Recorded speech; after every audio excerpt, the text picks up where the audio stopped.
The views and opinions expressed in this podcast by the host and or the guest do not necessarily reflect the views of the host and or Paranormal Buzz Radio and or its sponsors. Use of any material produced by Paranormal Buzz Radio without express written consent is prohibited. Paranormal Buzz Radio will not be held responsible for you holding your knees, crying, and rocking in a corner in a puddle of your own urine, or being beheaded by a group of children in a cornfield. In fact, if you come across a group of children in a cornfield, we promise to make fun of you as you run away screaming in terror. Listener discretion is advised.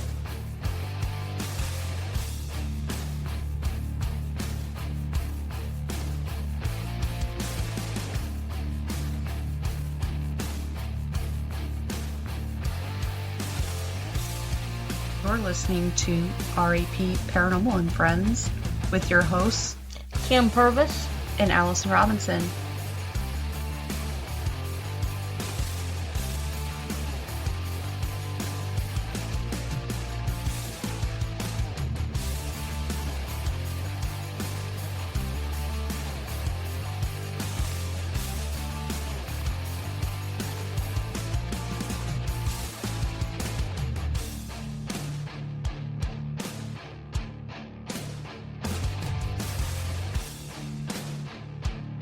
Make sure to check us out on our Facebook pages, Rep Paranormal and Friends and Rep Paranormal Busters, for up-to-date show information and events.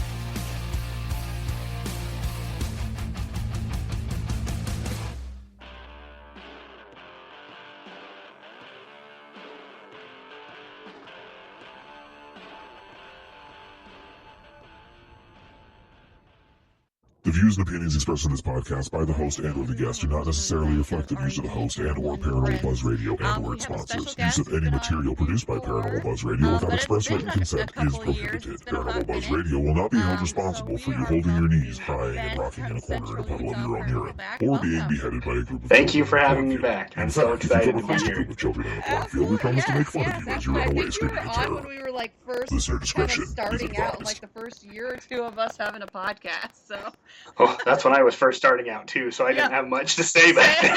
and I didn't either because I'm like, I don't know what I'm doing. But for the listeners that aren't familiar with you or your can you give us a little bit of background on yourself? How did you get into the paranormal and how did you come up with it? Gotcha. So, I think like a lot of us, we have those experiences when we're young, and you try and tell adults or your parents about it, and they, they write it off, or it's that there's just no way that something like that could happen when it very obviously can happen, because some of us have had those experiences. Right? And so I would just see things. I had a really weird, like, I don't know if you want to call it a dream, but a weird like experience that kind of heightened that. And then it went away for years and years and years. And I can't remember if I told the Queen Mary story last time I was on here, but So I don't remember it. so that was the big kicker for me. So I started more as a hobbyist ghost hunting when I was probably in like 2016-ish. And I worked in a place that was haunted, and so I just kind of practiced there. And it was my turn to choose what we were doing for our anniversary that year. We'd been married for 4 years then. And I was like, let's go to this haunted ship. Like I've been to it once before, and it wasn't like it wasn't bad. I went on a biology trip in college, and everyone was like, and I'm like, no, you're all full of crap. Right. No. And so I was like, we'll be fine. And so the first day, we stayed there for 5 days. The very first night, we had got there later in the afternoon, and so we just kind of walked around. And anyone that's not familiar with the Queen Mary, it's like a sister ship to the Titanic. It was used as a prisoner of war ship in World War II. So it held captives from war. It was like a floating hospital, and it was also the fastest ship of its size. So they called it the Great Ghost.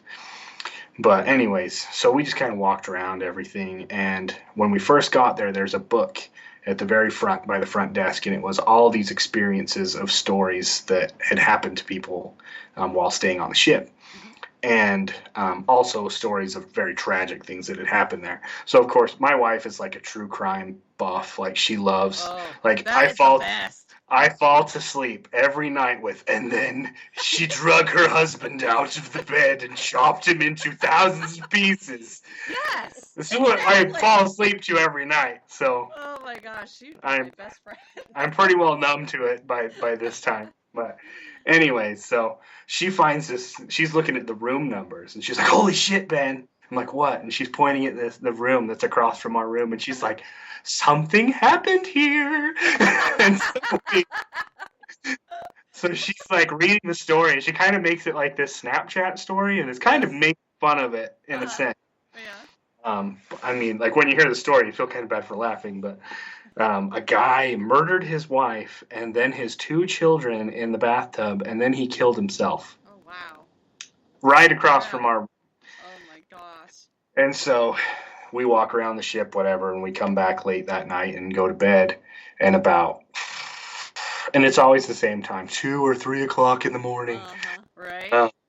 I wake up to the sound of someone saying my name, and I just hear this like, Ben, like very, very faint and much more feminine than my voice. But so I wake up, and then she takes this big breath of fresh air, just like, and I was like, wow. She's like, something was just suffocating me. Something was just holding me into the bed. And I jump up and start doing man shit. I'm turning on all the lights, checking the doors, checking the bathroom. There's no one in here. And I get into the bathroom, and I look in the mirror, and I have these 3 scratches straight across my chest. And I'm like, we'll just put a shirt on, because my wife was like, what's that? Where did that come from? Yeah, right. And so anyways, I get back to bed, and then she tells me what her experience was. And basically what she thought I had gotten up out of bed to go use the restroom, because she felt something like get off the bed. And then she felt something crawl back into the bed, but it didn't come in from the side, it crawled in from the bottom. And then it sat on her chest, and it started pushing her into the bed. And then luckily, she said it felt like hours. I mean, any kind of a terrifying experience like that could feel like a very long time. And so I woke up, and the only thing we could explain it with was like, that was how the husband killed his wife, was he suffocated her on the bed. And we were like, holy shit. But anyways, but so after that, I was like, nope, I am doing this, and I'm like be as professional as I can. I'm going to learn everything that I can. And that was what really kickstarted it, because it started out as like, I was that dude that's walking around with an EMF reader that doesn't understand it. Like, there's ghosts everywhere. Yeah. They're everywhere. Because when you're first starting out, you're so hyped up that you have this $60 device, because it's the only one you could afford, and a digital recorder. And really, in some circumstances, that's really all you need, is a couple small things. Exactly. Yep. Yeah, I was that guy. But I learned. You did learn. That's for sure. So I'd like pull it out of my pocket at work and like walk around like, oh my gosh, they're everywhere. But then you learn how to do everything, and like, to make fun of myself, I even made an EMF meter brochure to send to people, so they can learn how to use it the right way too. Nice. EMF for dummies, right? Yeah. Sorry, I think I said EMT. Yeah, EMF. That's all right. It's been a long day. Yeah, tell me about it. So roughly, then you've been investigating for what, like 4 years, maybe? Yeah, I'd say officially, we started in 2019, but like I had everything made in like, after that experience in 2016 with my wife. Like, I made a website, I made a logo. I've changed that logo because mine was crappy, and that's the one that I have today. But she was like, no, this is great. Yes. But anyways, so yeah, about 4 years, I would say, officially in 6 or 7 years altogether. Yeah. So wow. Yeah, and I know that sometimes you're out there doing your investigations. You did a lot of outdoor stuff there for a while, and you were with your and things like that. Now, do you prefer to still do areas like that, or you're doing more like residential? So my favorite, like the one I like to focus on the most, is like actual residential people, like helping people in their homes. Mm-hmm.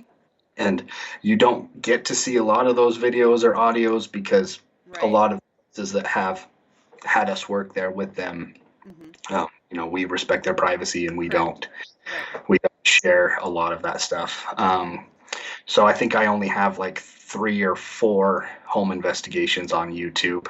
But yeah, all of my other ones are, and there's those they'll like I can tell the stories. I just change some of their names and Right. Yeah. Exactly. just that. But Right. like, Now, you've kind of expanded your team too, right? yeah, Kind of. yeah. I mean, it started out it was just me and Randy, Yeah. and Yeah. now there's me, Randy, Stephanie, and Kayla, and we have 2 other gals that are wanting to join, but we haven't been able to have any. It's like I like to take them on investigations, see how everyone meshes, and make sure that they're not like nuts. Yeah. Oh my gosh. Yeah. You don't want that. I've had one of those, and I was like, no, Nope. no. Got a pre-screen now. So yeah, I made that mistake once, and I am not making that mistake again. Well, it's so funny because you have like I'm pretty easygoing, but Uh-huh. if he ever has the pleasure of meeting Randy, he's Yeah. like this '70s surfer dude, so everything's just like whoa, dude, Yeah. and he is the ultimate I person know. to have. Yeah. Yeah, we missed him the last time. He couldn't make it when we were gonna do the show the first time. So yeah, I haven't officially met. I've maybe seen some pictures or something, but Yeah, yeah. Randy is hilarious. But everyone else, like everyone has their own knack. Like Mhm. Stephanie is really good at like asking spirits to do things and then responding like on devices or like, hey, go touch this, hey, this, that, or they'll like answer her questions directly Mhm. in our EPs. Um, Kayla is super good at like sometimes you sit there and you're like, what should I ask? Right. And Yeah. she's good at rapid fire. Mhm. Like I had to teach her at first. I was like, "Hey, we got to leave like some space for Right. So they can respond. First it was like, "Who are you? What's your name? Where are you from?" You're like, Slow your roll there. there we go. But after she got the hang of it, she's great too. And Yeah. Randy's the same way. He'll walk into a room and be like, "Hey, buddy, I'm just here to talk to you," and he'll get tons of EVPs. I go in there and do the same thing, and it's just like, "F you, go away." And I'm like, "Oh, okay, Right. have a good day, bye." But yeah. Oh gosh. Okay, so we kind of went over that question here. Um, Now, you do a lot of residentials. Have you ever come across, and you don't have to give like names or anything like that, but just have you ever come across one that really wasn't telling you the truth? I've had one bad one. Mm-hmm. Like, I even got what's trying to remember her first name. Have you ever heard of, or do you know Amelia Bussey? No. Can't say She's I don't think so. she's an amazing investigator. She's been around. I actually have one of her books down Oh, here. okay. Mm-hmm. But I had to contact her in it. Like she's an angelologist, demonologist. She was trained by the Warrens. Like Mm-hmm. she has amazing like knowledge. And this one particular house that we did, and this one is on YouTube. At least Okay. some of it is, so I can talk about this one. Okay. Gal's name was Carly, and so weird things were happening. I don't know how many people know, but I'm a deputy sheriff, so that's what I do during the daytime. Oh, okay. Gotcha. Huh. And so I have cop friends. We do like legitimate investigations and stuff together. Right. This one particular girl, her name's Carly, she called in and she's like someone's been coming into my house while I'm at work. Uh-huh. Like she had come home from work and like she had just folded laundry the night before and her laundry would be thrown everywhere. And she's like, I have like, there's a creeper. There's someone coming in my house and messing with my stuff. And a different time she came home and her fridge was open and stuff was thrown all out of her fridge. And the one that helped her, he put a camera outside of her house to see if anyone was coming in. And I was like, why didn't you put one inside? Why didn't you put one inside? Because I'm like, do you know how crazy that is? And anyways, so he finishes the investigation and he gets on one of his cameras that he sets up outside. We live in a very rural town, but the faucets outside are like these giant spigots with these big handles to turn water on, and caught one going and turning on by itself and like flooded her yard. And no one was there. And that takes force. Like, if anyone's like, we used to drink out of them all the time. I still drink out of them. But it takes force to open those things. And so he calls her and he's like, do you know Ben? And she starts laughing. She's like, I was afraid of that. But yes, I do. And so that night, she woke up in the middle of the night to her daughter calling to her. It's like, Mommy. And she goes into her little girl's room. She was probably 2 at the time. This was about 2 or 3 years ago. And her daughter was pointing in the corner of the room, just like kind of hiding by the crib or like under the crib. And she says, Mommy, girl, scary. And she's pointing in the corner of the room. And she was like, nope. And she packed up her kids and went and stayed at her mom's house that night. And she called me in the morning. And we went there that night and definitely found reason to do a full investigation. So the next night after that, I took only Stephanie could go with me. And me and Stephanie went. And we basically tracked it into the basement. And that was where I had... Like, we all have our own processes, I guess. You know, I like to walk around the house first without anyone telling me anything so I can just feel the vibes of the rooms, and Stephanie does that too. So she'll start like downstairs and I'll start upstairs, and then we'll meet up and be like, hey, like, where did you feel this the most? And then we'll talk about our instances, and both of us were like, basement. Like, basement, something's up in the basement.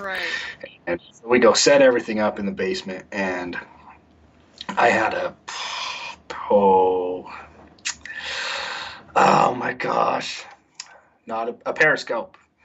The very first periscope just had the spikes. 360. I set that one up in the middle, and I had my SB11, and we were getting all kinds of just voices, but also so much that you couldn't hear that you picked up on digital recorder. And I went upstairs to talk to Carly for a second, and Stephanie's like talking to it like, hey, like, we need to figure this out. Like, do you want to leave? And there's nothing. But then you listen to the recording and it says, choke that bitch. Oh my gosh. Oh my gosh. And me and Stephanie are the same. Like, even though it's like terrifying, we're like, oh my gosh, that's so cool, but that's so crazy. Like, and it said its name in the middle of it. And I Googled it. I tried to find any information that I could. I remember the only thing I could find was if you separated the words, it was a word in Portuguese that meant like to leave. It was weird. I can't remember, but sent all of that recording to Amelia, and she sends me back this entire page about this particular demon, and it was I don't know if you want me to say the name of it or if you want me to keep that to myself. I don't care. It's just not gonna bother me. It said, well, when it said its own name, and we're like, it was probably annoyed anyways, but we're asking lots of questions, sometimes the same questions to see if you could get multiple responses or the same answer more than once. And it's like Quarren in the super deep, deeper than my voice, terrifying, goosebumps, straight up goosebumps. Wow. The definition of Quarren was a demon that hides among good spirits so it can't be found as easily. And at the of the investigation, like I suggested, I was like, I really think, like, we always try and go with, like, if you have a certain religion or if you have a certain thing that you would prefer done, then we go that direction, or I call someone and see if they can do that if I can't. Right. And so they asked for a home blessing. So we blessed the home, which, if anyone doesn't know what that is, just like a prayer over the home. And you felt this like good energy come in, but there was still just something just lingering. Right. And like, there is still something here. And anyways, it was somehow like, I think it was attached to her boyfriend, because suddenly after the blessing on the home, got incredibly uncomfortable being there anymore, and he left her. Oh, wow. And then she never had anything happen again. So I can't prove that, but I think it was something that was attached to him. Uh-huh. Yeah. But that was my only investigation. Okay. Most of the time, pretty chill. Yeah. Now, when you do residentials, do you go in and do you get kind of a background on them? Do you ask them personal questions if they've ever used like Ouija board or drugs or anything, kind of that, to kind of get a baseline on the person that you're dealing with? Yeah, we have I have a set of questions that I go with. So that if you try and go off memory, especially when you're not getting investigations very often, I like to have them written down so I can, top to bottom, let's cover all of our bases. Right. And then at the very end, I always have that conversation. Like, if it's something that's kind of, like, that was the grossest one I've had, but there's still those, like, there's something nasty here. But it's always like, hey, I just want you to take a look at your life right now. Like, I'm not telling you need to change. I'm just saying, is there anything in your life right now that you're doing, or anyone in your family that's doing, that you could do less of, or get rid of, or remove, from your daily routine? And people that have done that see the decrease in their activity until it eventually goes away. And that's our main focus, is we want to help people that are like suffering from hauntings.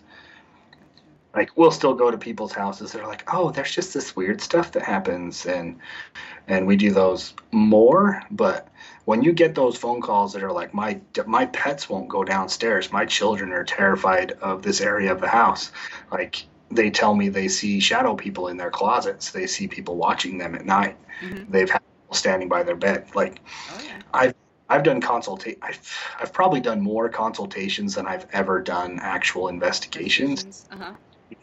We have people that reach out. I mean, I probably do at least 1 or 2 consultations a week, but it's usually people from other states that are just like, hey, this is happening.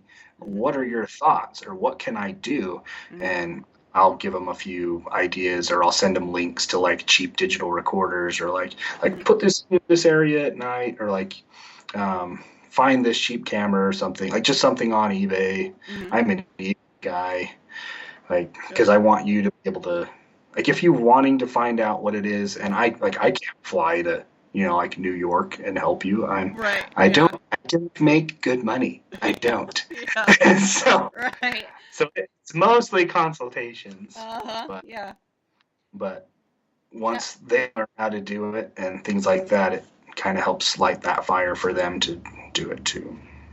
Yeah, exactly. Now, have you ever had a person that contacted you, said they had all this stuff going on in their house, and then it turns out that it was a bunch of just bullshit? Like, it was crap? Yeah, I wish. Of course, no one can see our video right now, or I'd show you the one picture. I saved one picture.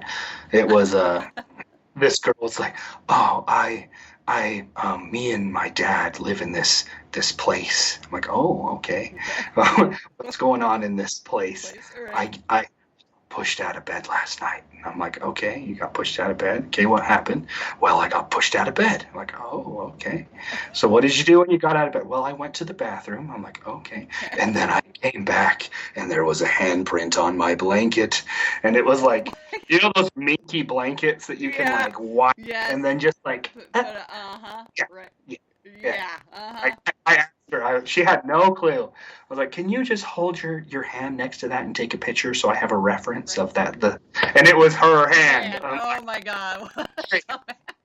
No, those people piss me off so much. And I'm Right? still very nice. I'm like, oh, okay. But I don't think we have anything yet. Like, Uh-huh. oh, if something changes, but Right. Yeah. No, we've actually had something too. Like our first one. Our very first private investigation.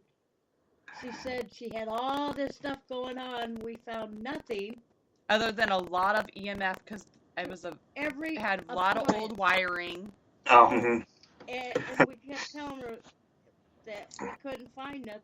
So she brought in another team. They told her the same thing, and she brought in another team, and they told her the same thing. And then come to find out, she was just kind of lonely. Like she, like her boyfriend or fiance worked nights, and so she was there by herself with the kid. Just- And then she was like asking us all these questions about that. And she's like, "Do you think I could ever go on an investigation with you?" Even though she said she was terrified to be at our house, she wanted to go on an investigation with us. We yeah, had room but for her one house person, is and I'm like, yeah. So I don't know, but anyways, that's our story, and that's kind of yeah. Kim's done one other one. I wasn't able to go. I was sick, but that's about it. Otherwise, we don't do a lot of residentials. We will if we were ever asked, but Yeah, we don't really put it out there, so Yeah. that will do it. Mhm. And that's what's hard too, because that's what I advertise. I'm like, this is what I want to help you with. Right, and you don't know what you're gonna get. You might get Oh my god. a crazy Karen. Yeah, I'm still like I've had a few that I'm just like, Yeah. like they'll call me, I'm surrounded by demons. I've had that one before, and I'm like, oh yeah. Oh, well, what are they doing? They're just around me. Well, okay. Well, maybe you should leave. Say a prayer. I've sent someone like that was like this like super awesome like church hymn that was set to like Yeah. violins, and like I was like, play this one. This will just scare them right off. Oh gosh. Sometimes that's all it takes is just you saying that something's gonna work, and then they, Yeah, yeah. So. Yeah, I have a really hard time with that. So like there was one investigation that I was doing, and it was with someone that I brought along because they wanted to, test it out. They'd seen some videos, and they're like, I want to go do this, and I'm like, okay. I was gonna go to this one by myself because no one could go with me. Why don't you come with me? And like 10 minutes in, he like jumps forward and he's like, there's someone screaming in my face. And starts like screaming, and I'm like, oh my gosh, no. oh my god, what the hell? I was like, I gave him 2 chances. After the second one, I was like, no. I had like good EVPs, and I had to cut out like 20 minutes on both investigations because I was like, you make me look like an idiot. Oh my gosh, yeah. I stopped doing lives. Like if I have anyone with me that's not my team members, I do not do lives because there's always that one person that will start asking stupid questions. Oh yeah. No. Yep. Oh yeah. And I tell them at the very beginning, if I tell you to leave, you will leave, or I will help you leave. Like, yeah. I'm not dealing with it. I'm not. Right. I don't blame you. I sometimes I bite my tongue a lot when we have some people like that around us investigating. Which there's times I do want to come unglued. Like Kim knows that at the Missouri State Pen, we had a girl there. I was telling this story last night, but she just drove me nuts. Like she was there, and they'd have their spirit box. It was like one of those Ghost Hunt USAs. We were there for that, so there was a bunch, like a ton of people there. And this girl, she just kept thinking she was hearing all this stuff, and like, God doesn't love us, and all this stuff is what she thought was coming over the spirit box, and the person holding the spirit box was just like what? Like, And then she just kept spouting up stuff, and finally they got to the point where they just ignored her. Like, everybody just ignored her. It was just like, oh my gosh, just... Yeah. Yeah, that's insane. Now, you don't only... I know that you talk a lot about paranormal and stuff, but you also... do a lot of stuff on UFOs, and you had your podcast. Are you going to get back into that? Yes, I've been trying to write new episodes. Uh-huh. So what I really want to do on my because my if you've heard any of the episodes, the Yep. first season, Mhm. I would try and do like something dramatic at the beginning to like pull you into what the story would be about, Right. and then go into whatever the topic was. And it was a lot of fun. Yeah, you But did a really great job. Yeah. so for the second season, I really want just personal stories Mm, told by people, but a lot of them right now they're like, I'll tell you my story, but I don't want to talk about it. So they want me to like narrate Narrate it it. like I'm them. Gotcha. And so it instead of just being able to like write down what it is, it's turning more into like a script. Oh yeah. Like even though it's their stories, Right. like it's Oh my if gosh. if you ever do any like voice work or anything, it's so much easier when it's like this than when it's an entire paragraph, Uh-huh. and you have to keep your fingers like up on the screen so you don't lose your spot while you're. Yeah. So these ones are going to be dramatized also. So it's taken a lot longer because I'm like I can't pretend to be a girl and like on I'm now. trying to ring Bring some. out that feminine side. I can make it happen, but you'll still know it's me. I can make it happen. I can be an actor, an actress. I can be anything you need me to be. There we go. That'll work.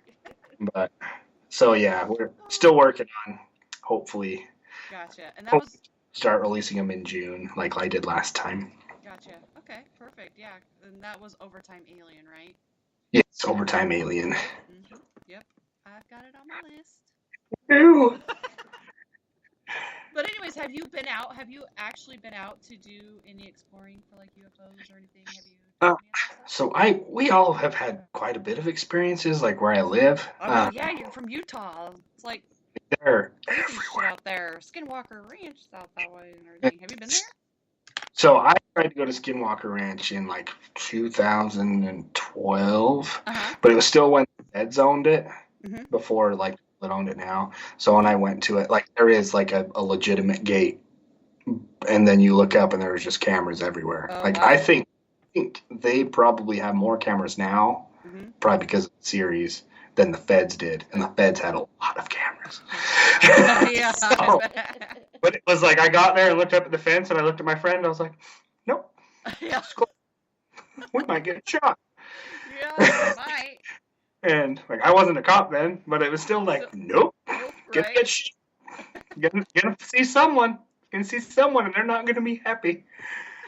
But yeah. So, but I mean, Utah is just, especially Central Utah. We are just a plethora of paranormal activity, and that's actually what.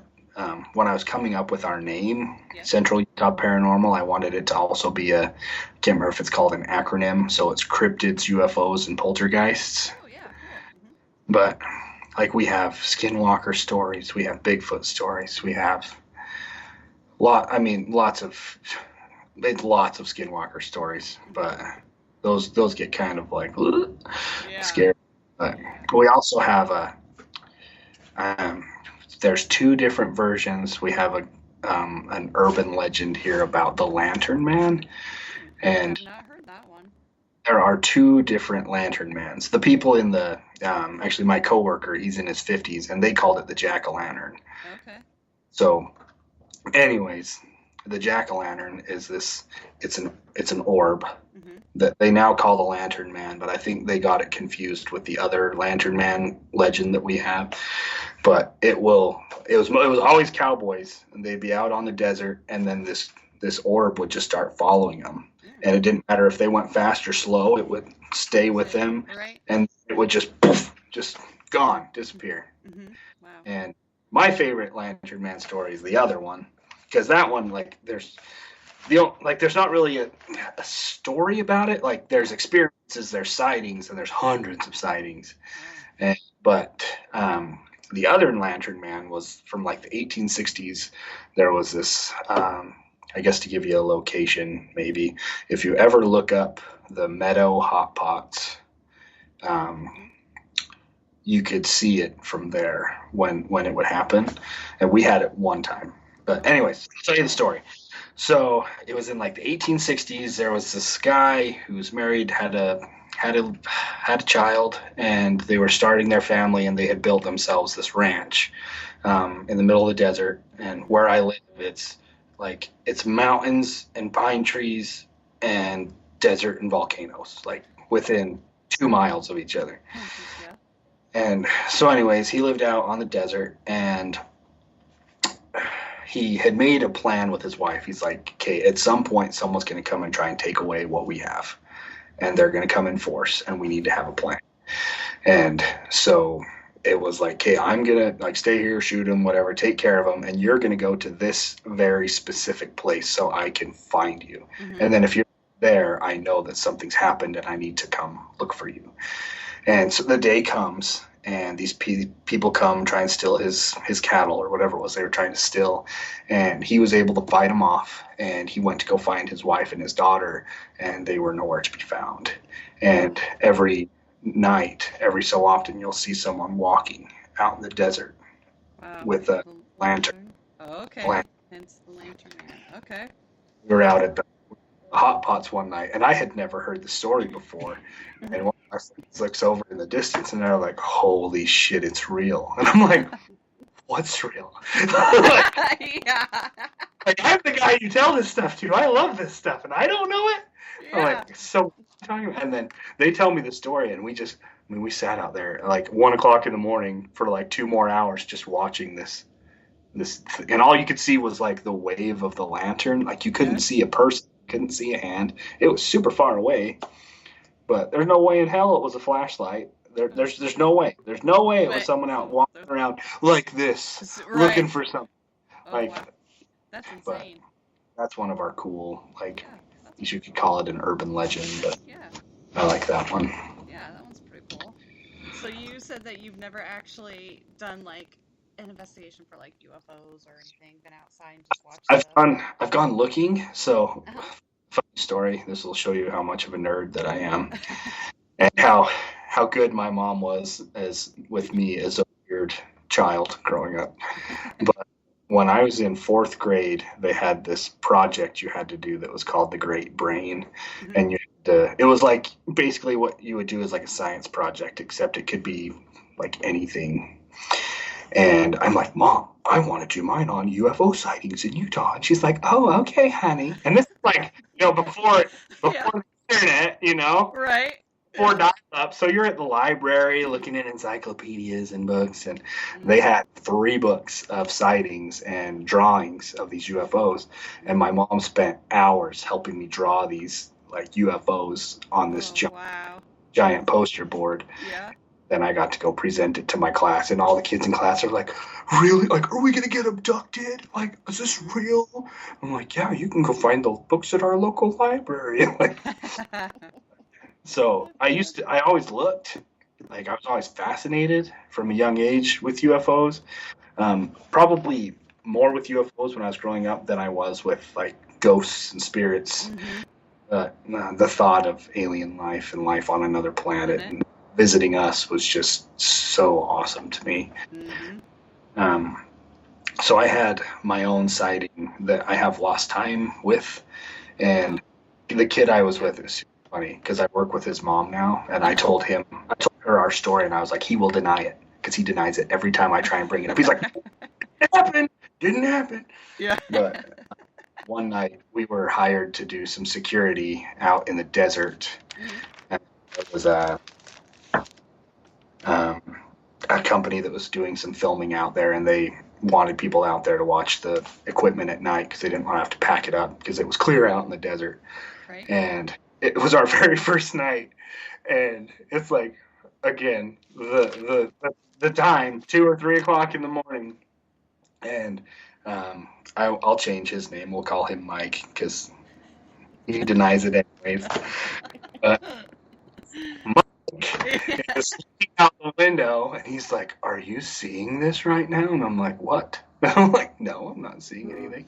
And kind of where we were located, we were between like 2 volcanoes. So at the side of his truck was a big volcano over here, and then there was a smaller volcano by my side. Mm-hmm. And he's like, you got to get out of the truck to see this. So I get out, and sure enough, the big volcano that was right next to him, from the tip of that volcano, maybe 150 feet up, is a disc. And it pisses me off that it's the standard UFO size. Like, I wanted it to look like a starship or something. You know what I mean? Right. Yeah. But Exactly. it was a standard circle, and it was pulsing colors on the bottom.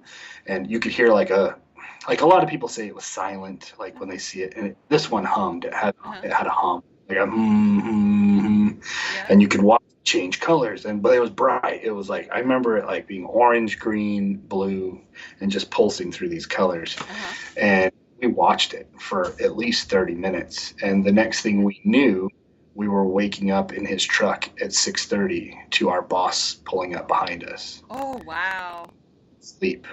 Wow, that's insane. I was like, do I want to know what happened? Because like, I'm like, absolutely fascinated, and the other part of me is like, no. Yeah. Right. Well, yeah. Anytime I see him, I'm like, hey, do you remember that? He's like, what? I don't know what you're talking about. I'm like, you do know what I'm talking about, because we talked about it for months. Yeah. Oh my gosh. You do hear though that people do seem to lose track of, sense of time or anything, reality, and then they just wake up and they don't. Some of them remember what happened. Some of them don't have a clear, a memory of it. And so I find that very fascinating with that as well. We've had several people on that have talked about that, UFOs and is it MUFON? Oh, mm-hmm. Yeah. Oh my gosh, why am I drawing a name? I'm so terrible with names. We had a gentleman on, I can't remember his name right now, but he's from that organization, and he was pretty cool about that. Like, I mean, Oh, I bet. And have you watched the documentary In Plain Sight by Dockside Media? I have not seen that one. I'll have to write that one down. You should check that. You should check that one out. They have some guys on there from the government, and everything, and they spill the deets on some things. It's like, what? And then you can kind of tell, because I was like so, you were interviewing these guys. I can't remember. See, I'm so terrible with names. But there was an older gentleman on there, and you could just see it on his face that there was more he wanted to say, but his lips were like puckered tight, and I'm just like, oh, just come on, spill it. I know. That's the one. Like, I've always wanted, because they do that in Utah too. MUFON comes to Utah every 2 or 3 times every year, because they'll always bring.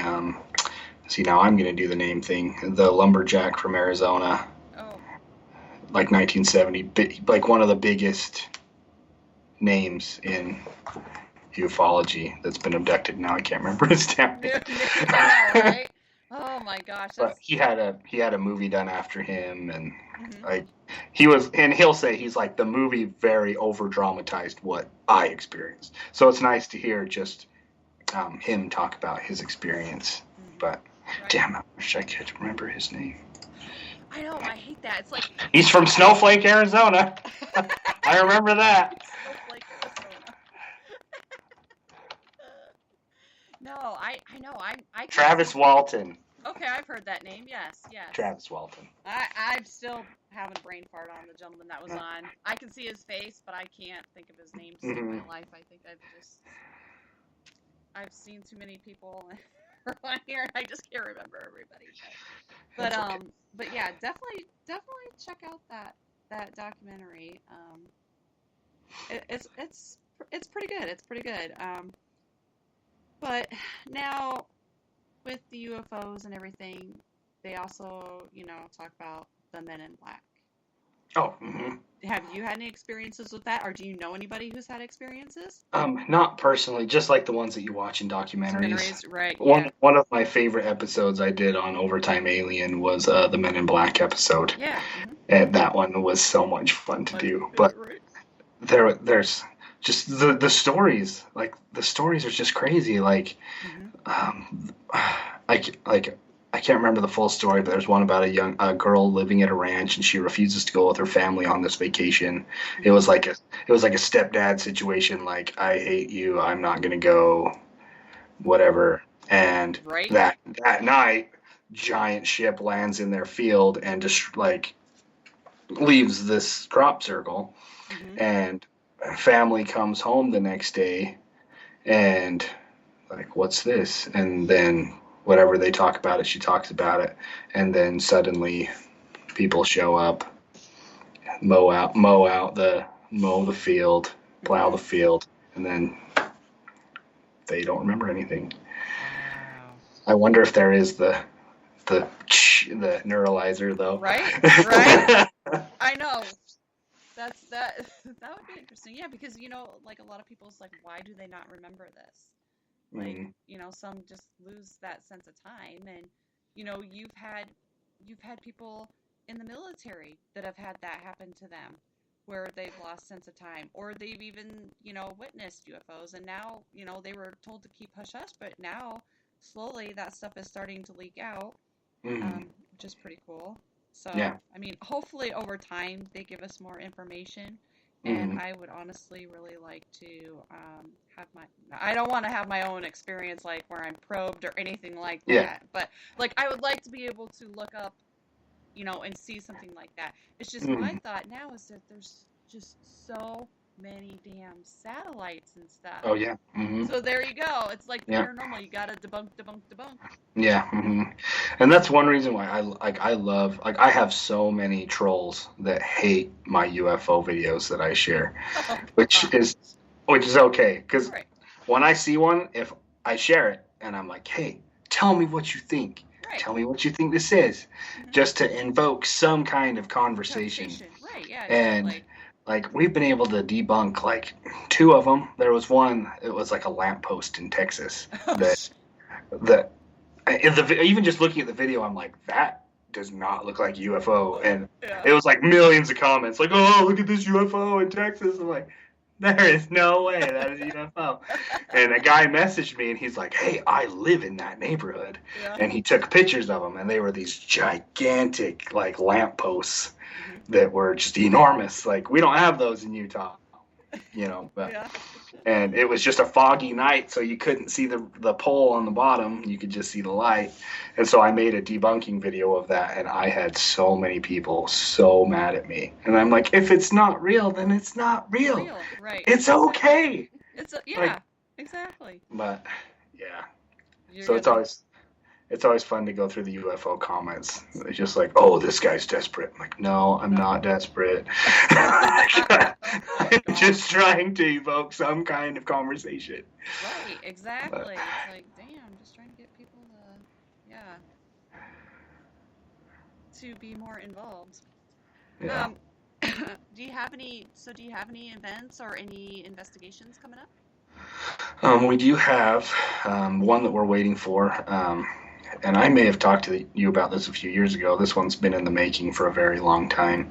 But we have one block in town. I live in Fillmore, Utah. But there's one block in town that is just super haunted. Like, it was...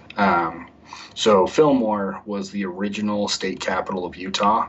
But we didn't have enough water to sustain a large community, so they made Salt Lake City the capital of Utah. But... this one block was made to be the center of town, and it still is. Everything has grown away from it, and it has stayed almost the dead center of town ever since. But so you have the original state house, and the basement is a jail, and then the middle part was like offices, and then the top part was like kind of like it's like a wooden, like a performing room or like a dancing room that they would have used back then for entertainment in the 1800s, and then schoolhouses on the sides of that, and around the block so we have a swimming pool, and then it's now a library, but it was the original hospital, so from the air it looks like a giant H, so when helicopters would fly in, they would just look for the H and land by it. But and just like a, what would you even call it? Like the National Guard structure was there. But each building, the National Guard one, there was a drill sergeant that was on the 3rd floor. And if you went to go and take a nap, it would come and wake you up and start like yelling at you. And you would wake up and nothing would be there, but you would like hear him while you were sleeping, or you would be there at night and you'd hear him walking around. The market that's there was a gun store for a long time. They had lots of different sightings, and right next to that is the one I'm going to be doing in the next couple weeks. It's called the Stevens Hotel. people will just randomly start smelling cigar smoke, or things will move. They'll come back to their room and stuff won't be where it was, and they'll hear voices.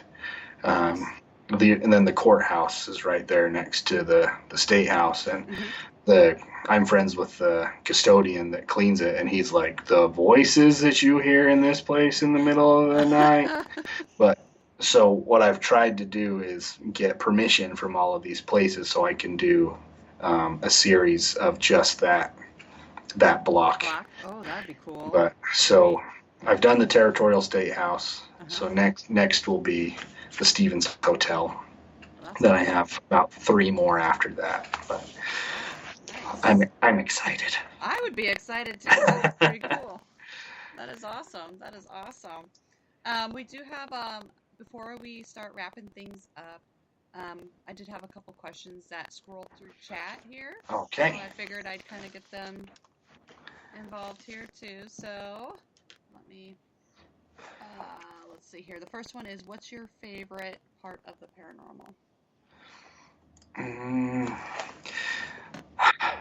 This might be a weird answer, but I would say the unknown, because I mean, to me, that's what the paranormal is. It's something that you don't know that you're trying to understand.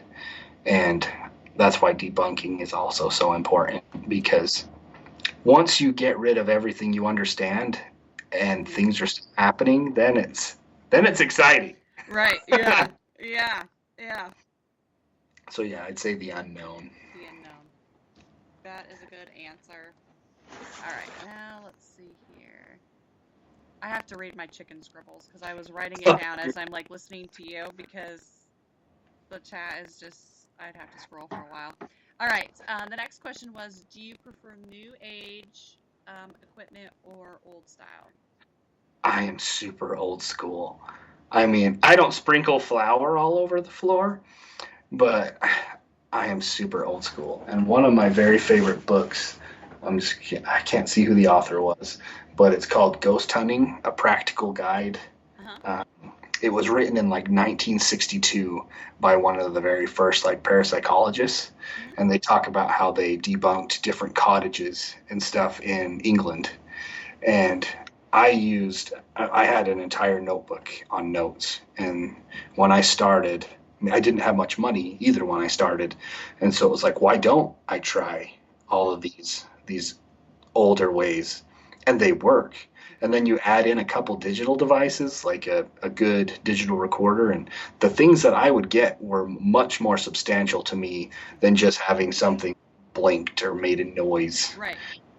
But don't you use dowsing rods quite a bit? Yeah, I use a lot of dowsing rods. That's what I thought. All right, let's see here. We got another one. Before we start wrapping things up, I'll grab another one here.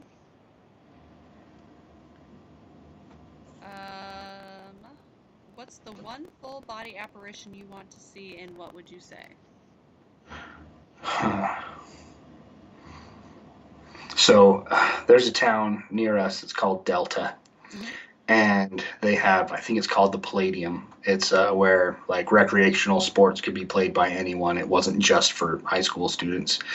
And a girl was there doing a photo shoot about 1 or 2 years ago, and this might not answer the question, but it made me think of this cool story, I guess. But in these pictures, there's a half apparition of a man. And in some of the pictures, it's the top half to like a belly button, and some is just feet. And there was only 2 people in there, and the other one was the one taking the pictures. But so if I could go and see a full apparition, I would go there and I would ask, who are you? Yeah. Why are you here? But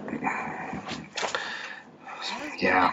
That is one thing I have not seen an actual full body apparition. I've seen a face of an old woman at Edinburgh. I mean, I've seen like that, and I've seen shadows, but I've never seen somebody who looks like a person just actually physically standing there. I've seen a cat. I've had a cat. Yeah. At Granger. Yeah. I really thought it was a real cat. They're like, no, we don't have a real cat. But then we go, but that's the same place that we we literally got a cat meowing up in the boys' room there. We caught it on the live feed and stuff, so that was pretty cool. That is cool. Yeah. So I've seen an animal one. That's about it. All right. So where can people follow you so they can know what you're up to? Where can they find your podcast, etc.? Okay, so Overtime Alien is on Anchor, but I mean that's where we put it on, and then Anchor puts it everywhere else for us. So it's on Spotify, Google Podcasts, Apple Podcasts. The best way to find us is to go to our Instagram, which is at central.utah.paranormal. And on that, in our bio, we have our link tree that takes you to different articles that places have written about us, kind of where you can find us on different websites for paranormal investigators, for people seeking paranormal investigations. And our YouTube is Central Utah Paranormal. I always apologize that there's not as many videos as people would like on there because we post the ones that we can. Right, yeah, exactly. If I could post everything, I would have so many. But yeah. I can't. In my own good conscience, I can't. Right, yeah, exactly. So. I get that. I totally get it. I'd like to, before we start wrapping things up, I'll just give shout outs to everybody who was in chat. I do that every time because I do like their interactions with us and our guests. So we had Darren, myself, we had Kim, we had Allie in chat tonight. So thank you to everybody who was in chat. Thank you to everybody who was not in chat but listening. We appreciate each and every one of you. We really appreciate having Ben from Central Utah Paranormal back on the show. It was a pleasure talking to you again. Make sure everybody, you guys check out next week. I'm going to give you a little teaser. Villisca Axe Murder House. Somebody who knows quite a bit about that place will be on next week. So stay tuned for that. And then at the end of the month, we will be celebrating our 5th season. So look out for that. I'm sure we'll have probably a wild time on that show. So thank you, everybody. Peace out and have a great